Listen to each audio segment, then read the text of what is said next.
Sa magandang oras po sa inyo mga kaibigan. Meron lamang po tayong ihahatid sa inyo ng balita. Malamang yung iba hindi po nakaka o nalalaman tungkol ito sa balita na dinisqualify na umano ng Judicial and Bar Council sa kanyang pagkandidato bilang susunod na ombudsman itong si Justice Secretary Boying Remulla.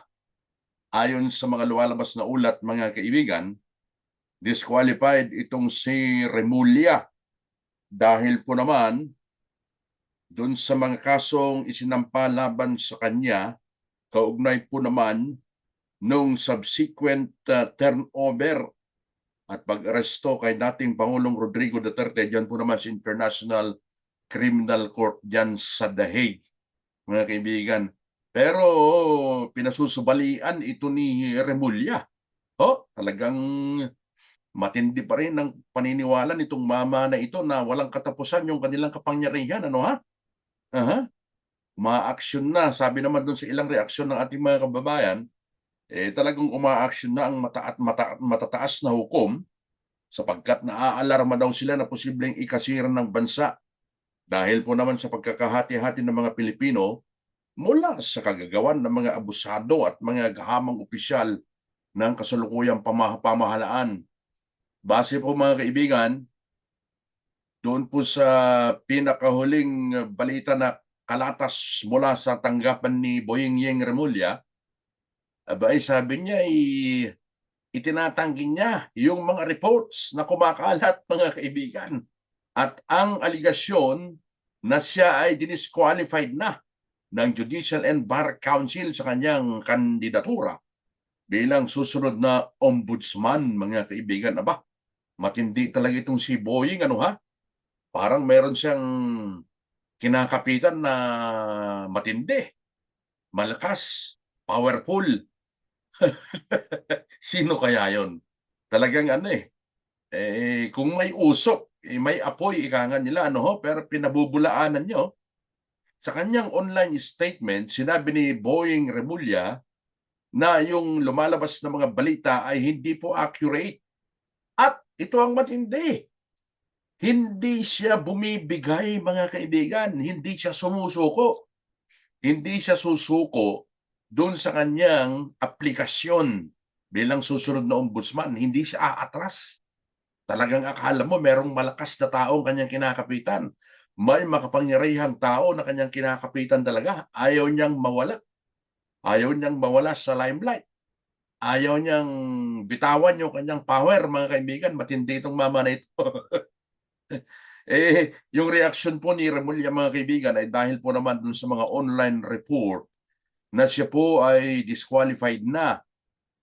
Diyan po naman sa mga kumakandidato o dun sa linya ng mga kumakandidato as susunod na ombudsman, dahil po naman dun sa sinabi ko kaninang pending case against him before sa ombudsman mismo. Meron pong isinampang kaso sa kanya dyan mismo sa ombudsman na gusto niyang pamunuan, mga kaibigan.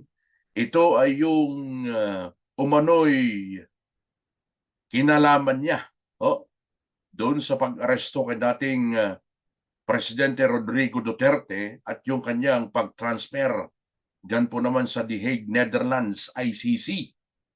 Base po sa mga reports mula sa online website o ng mga online website, sinasabi na si Muria o si Remulla ay in-inform na niya ang mga opisyales ng Department of Justice, yung kanyang mga nasa ibaba, mga babang opisyal na hindi na siya interesado na kakandidato pa sa posisyon ng ombudsman. And if he had been appointed, he planned to recommend either Undersecretary Raul Vasquez or Jesse Hermogenes Andres as his replacement. Pero lahat ito mga kaibigan, pinabubulaanan nitong si Matindi. Matindi rin ang apog nitong mama nito. Magugunita mga kaibigan na ang ombudsman o ang posisyon ng ombudsman ay naging bakante noon pong nakalipas na 27th ng July. Matapos po naman na magretiro ang dating ombudsman na si dating Associate Justice Samuel Sam Martires.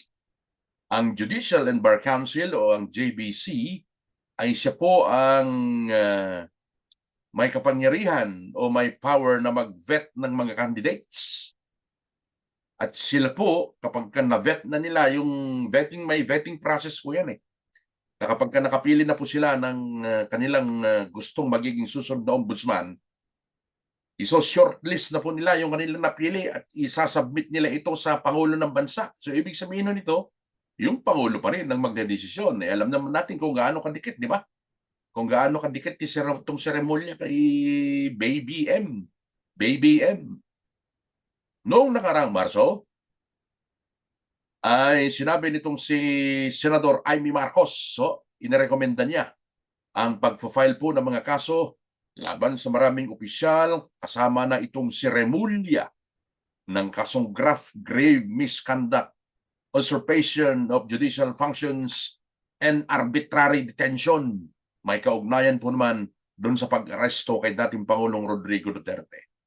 Ang mga iba pang kandidato sa pagka-ombudsman bukod kay Boyeng Remulla, mga kaibigan, ay itong sina Supreme Court Associate Justice Samuel Gaerlan, former Bureau of Internal Revenue Commissioner Kim Inares Jacinto, at ang Philippine Competition Commission Chairperson Michael Aguinaldo. Yan lamang ho, mga kaibigan, ang nais kong ipabatid sa inyo. Pinabubulaan ni Boyeng, pero tignan ho natin kung ano yung mga susunod na mga pangyayari.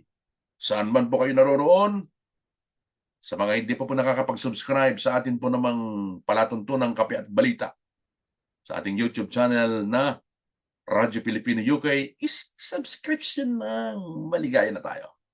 Salamat po. God bless.